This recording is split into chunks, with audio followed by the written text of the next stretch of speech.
Rochelle où il y a un canal, c'est idéal. Les blocus maritimes nous sapent le moral. Faut résister à l'ennemi et à ses grandes voiles.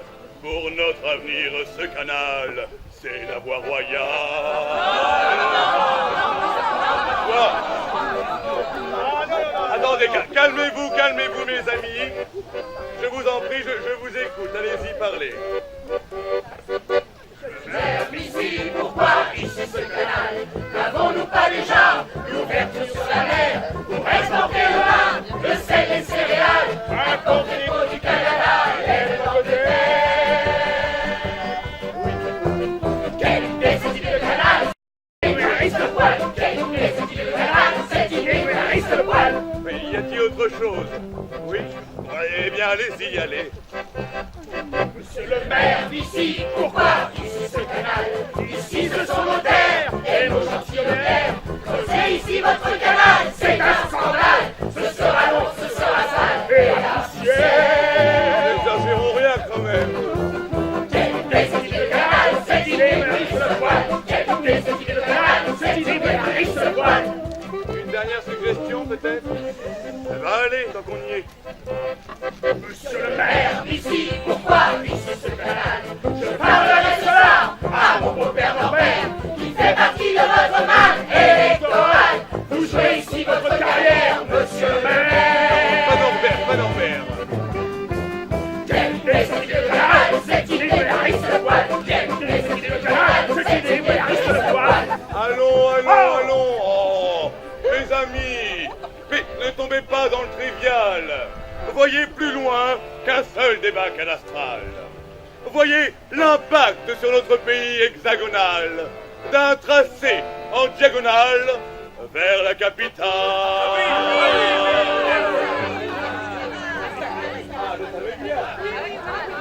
Ah, les négociants. Allez-y, mesdames, je vous écoute. Nous les négociants, on voit bien ici ce canal. Envie de profit, le commerce prospère. L'enjeu est salutaire, l'enjeu est capital. Relier La Rochelle à Paris, la belle affaire. Tout à fait d'accord avec vous. Quelle idée cette idée de canal? Cette idée fou qu'elle est géniale. Quelle idée cette idée de canal? Cette idée fou qu'elle est géniale. Nous les lavandières, on voit bien ici ce canal. Une rivière de plus avec de beaux lavoirs en pierre. Pour laver linge, du balai et la sénéchale.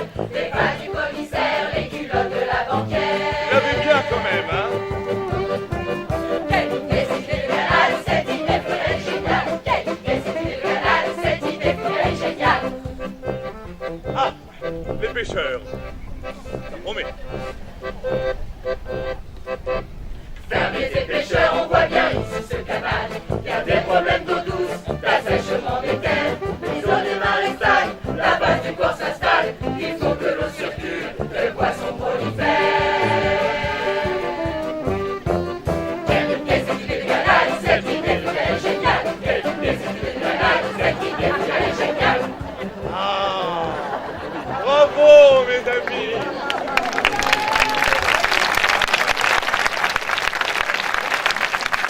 Je savais bien que je pouvais compter sur votre flair ancestral quand il s'agit d'ouvrir le réseau commercial. Par la mer, plantation et marché colonial. Et par les terres, Paris, Rat et Danube oriental.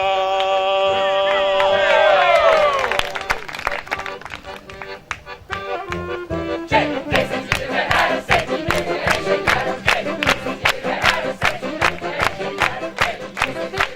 Quelle idée cette idée de canal? Cette idée elle est géniale. Quelle idée cette idée de canal? Cette idée elle est géniale. Ah.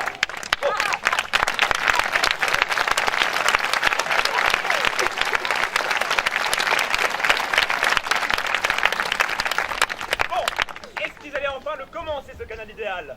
Eh bien non, ce n'était pas pour cette fois.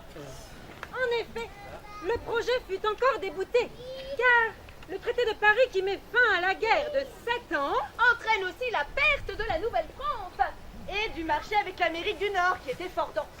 Ruinés qu'ils étaient à La Rochelle. Alors la cité océane décide de tout miser sur l'économie de plantation, comme ils appelaient ça. En fait, le marché d'esclaves. aux Antilles et à Saint-Domingue. En particulier, à cette époque, il y en a qui savent bien se renflouer. Bah oui, il y en a toujours qui savent tirer profit de toutes les situations. Mais oui, mais l'histoire est en marche. C'est la révolution. Dans la rue, la révolte du peuple gronde et soulève tous les cœurs. Dansons la carmagnole, vive le son, vive le son. Dansons la carmagnole, vive le son du canon. Mais tu vas pas nous chanter 1789 maintenant? Oh, celle-là, quand elle est partie. Moi, j'aurais bien aimé apprendre l'histoire en chanson. Oui, Paulette, tu as raison. Mais bon alors, ce canal, quand commence son sillon? Ah, c'est là qu'intervient le baron Martin de Chassiron. Il était l'un des propriétaires de ces fameuses folies dont nous parlions. Et seigneur de Périgny. Et élu député de la Charente impériale, Le 23 Germinal en 5. c'est-à-dire le 12 avril 1797, et président du Conseil des Anciens. En 1800. Comme il était bien placé et qu'il avait de bonnes cartes, il composa avec le régime de Bonaparte. Et présenta sans marchandage le projet du canal et tous ses avantages. Et lorsque Napoléon devint en 1804 empereur des Français, il décida, Par un décret du 28 Messidor en 12. c'est-à-dire le 17 juillet 1805, la réalisation de la voie d'eau. Ah ça y est, on sort les drapeaux. C'était bien le moins pour le canal qu'un auguste arrêté impérial. Et cet immense chantier du canal qui devait permettre de rejoindre la capitale Par le canal de Briare, la Loire, la Vienne, le Clin, et qui devait durer 5 années au total. Et qui allait commencer par le creusement d'une rivière. Pour relier Niort à notre cité portuaire. Et faites sonner le clairon. Le premier coup de pioche des tâcherons fut donné le 17 juin 1806. Ah, ça y est, tada! Ça y est, presque. En 1808, l'empereur Napoléon et l'impératrice Joséphine avaient été sur le E très mal reçus à Saintes, la ville voisine et chef-lieu du département. Ils décidèrent donc de nous rendre une petite visite comme ça, tout simplement, pour constater l'état d'avancement des travaux du canal de Maran. Ne raconte pas la pression ici dans les couloirs. Évidemment, Rien n'est prêt pour les recevoir.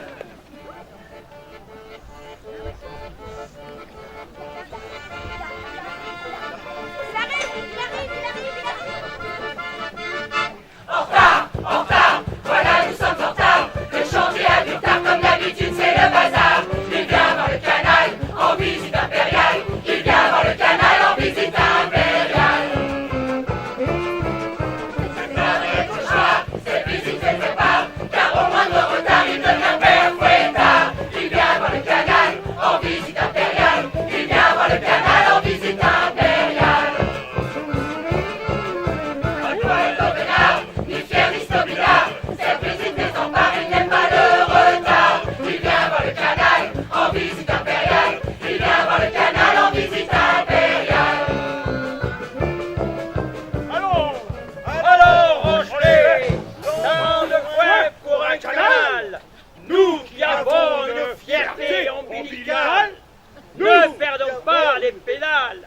Organisons-lui un accueil triomphal. La ville Il de sait, Saintes, notre rival de chef-lieu, lui a réservé un accueil désastreux. Il est déçu. Recevons-le comme un dieu. S'il est heureux, pour nous, il sera généreux. généreux.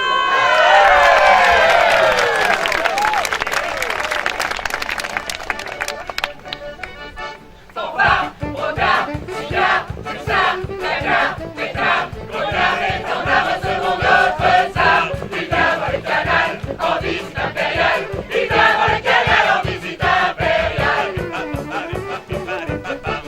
C'est le hasard, surveillons les bagarres, enfermons les sonars, maillons les dollars. Il vient voir le canal en visite impériale. Il vient voir le canal en visite impériale. Envoyons les capards au bar et calamar, écrivant violin pour notre superstar. Il vient voir le canal en visite impériale. Il vient voir le canal en visite impériale. Bravo! Bravo, Rocher, pour la belle adrénaline. Vous avez Plein de galons dans la rétine. N'oubliez pas, feuillantines et nougatines, les roses enfantines, les bouquets d'églantines, pour notre belle impératrice Joséphine. Compliment. Compliment. pétales de rose, sonatine, bonne cuisine, ballerine et discipline. De belles vitrines, la tsarine est citadine. Repoussons la vermine en famine. Et pour nous tous, aspirine et vitamine.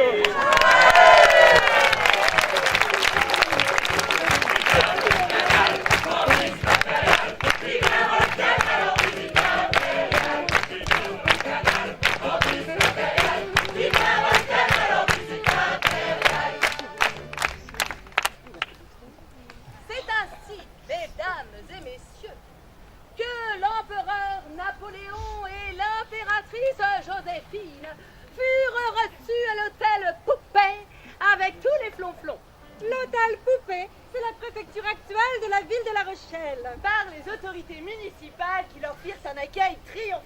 L'enjeu était de taille, car il fallait séduire. Oui, car Saint-Domingue venait de proclamer son indépendance et devenait en 1804 l'État d'Haïti. Et La Rochelle perdait ainsi l'une de ses principales sources de richesse, et oui. Elle se trouvait donc à nouveau ruinée. On peut le dire, et même découragée.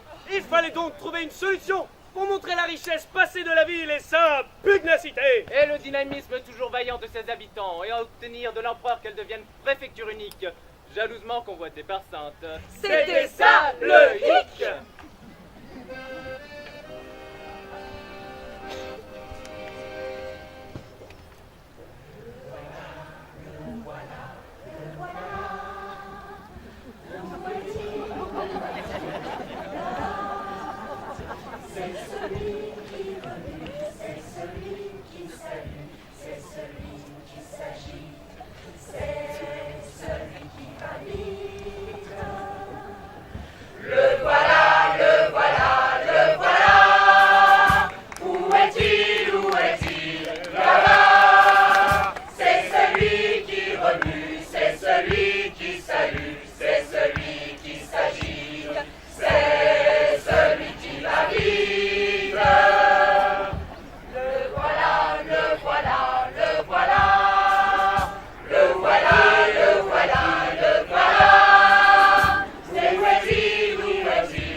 On leur fit donc une fête dont ils se souviendront.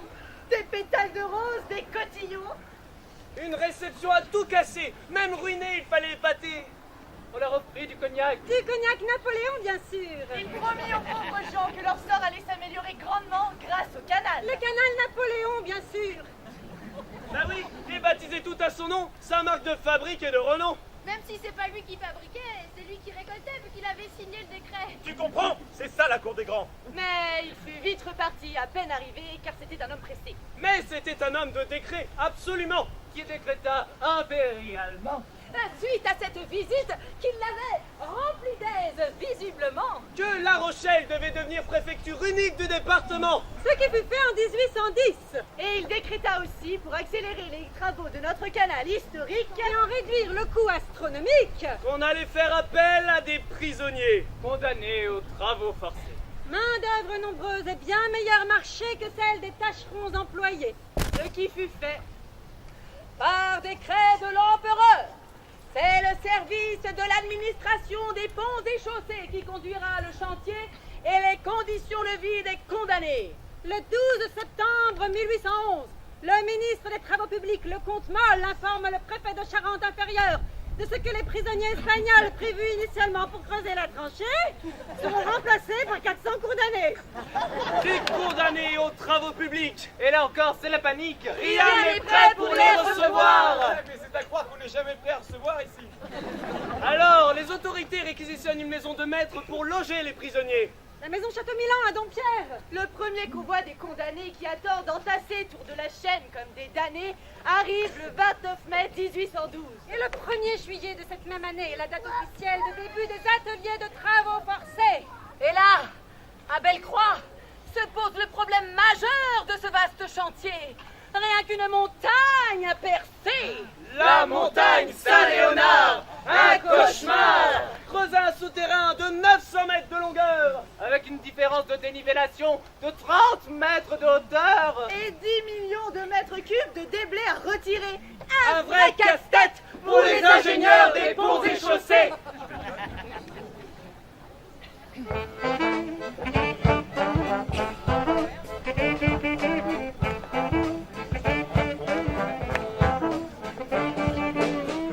Comment les nouveaux condamnés, mais où va-t-on?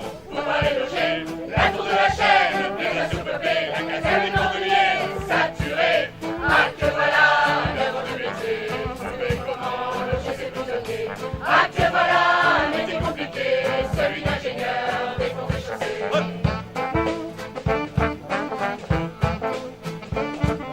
Et où trouver les outils composés, pioche, picaroche, pelle à terrasser.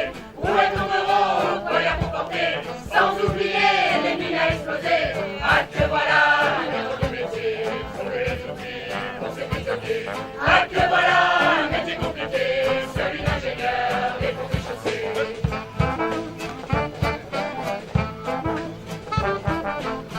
Gigantesque tranchée à creuser, oh ce canal est une énormité.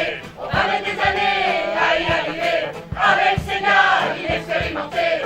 Ah que voilà un œuvre de métier, que faire ces terres qu'on aura dégagées. Ah que voilà un métier compliqué, celui d'ingénieur des ponts et chaussées.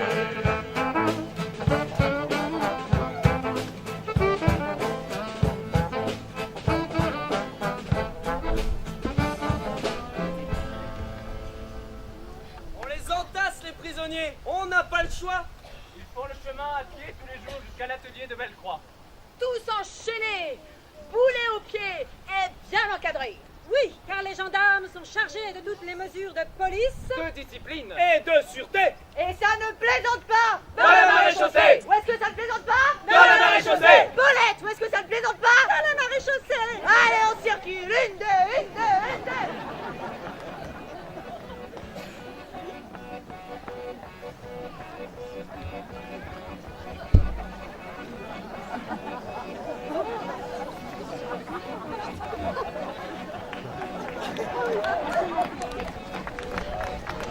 Surveiller, contrôler ce tas de condamnés. On assure la sûreté dans la maréchaussée.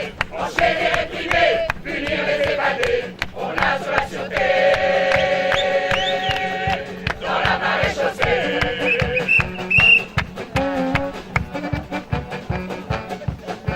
Restez bien groupés et pas éparpillés.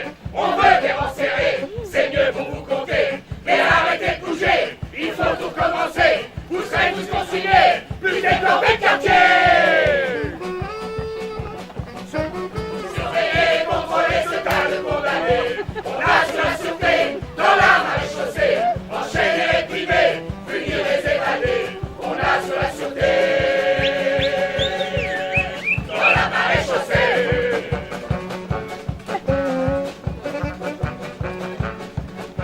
Les prisonniers zélés sont réquisitionnés. Pour bien tous vous pointer, faut les multiplier. Ils pourront dénoncer ceux qui veulent s'échapper. Ils auront du tabac à piser. Surveiller et contrôler ce tas de condamnés. On assure la sûreté dans la maréchaussée. Enchaîner, réprimer, punir les évadés. On assure la sûreté dans la maréchaussée.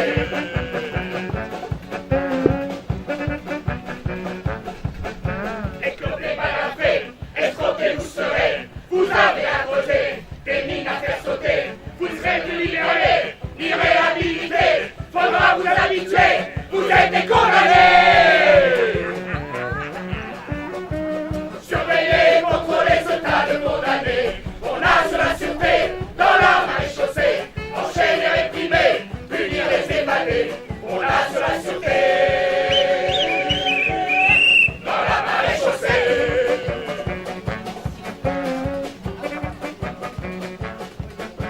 Nous on s'est dirigé, nous on s'est corrigé. Vous avez déserté, et c'est l'heure de payer. Oui, l'heure est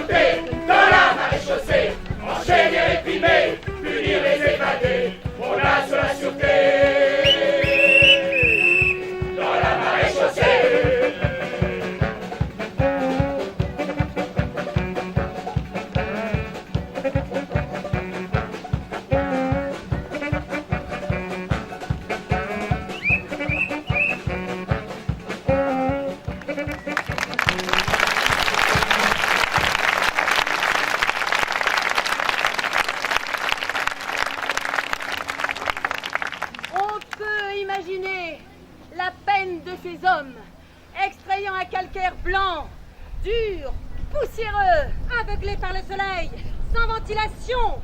Pas de souliers, de peur des désertions. Par le soleil, tous brûlés. Les pieds ensanglantés. Les bras mutilés. Sous le soleil et sous l'orage, c'est la même routine. Les souterrains étaient creusés au moyen de fourneaux de mine, avec un éclairage de quinquet à huile qui rendait la vision très difficile. Et tout ça dans le ruissellement des eaux. Oui, c'était vraiment le chaos. La boue calcaire, due au piétinement incessant, celui des hommes ou des bêtes de trait, qui tiraient ou qui portaient, rendait encore plus éprouvant ce travail de titan. Les accidents dus aux éboulements et à l'inexpérience arrivent à chaque instant. Les maladies et les épidémies, dues aux mauvaises conditions d'hygiène, déciment les effectifs déjà affaiblis. Les nombreuses tentatives d'évasion sont pour la plupart des échecs et se terminent mal, punis de peine de prison ou de peine capitale. Ces gars-là ont dû maudire le canal. Oh, tu sais, de toute façon, creuser ici ou ailleurs, à cette époque, on les envoyait tous au labeur.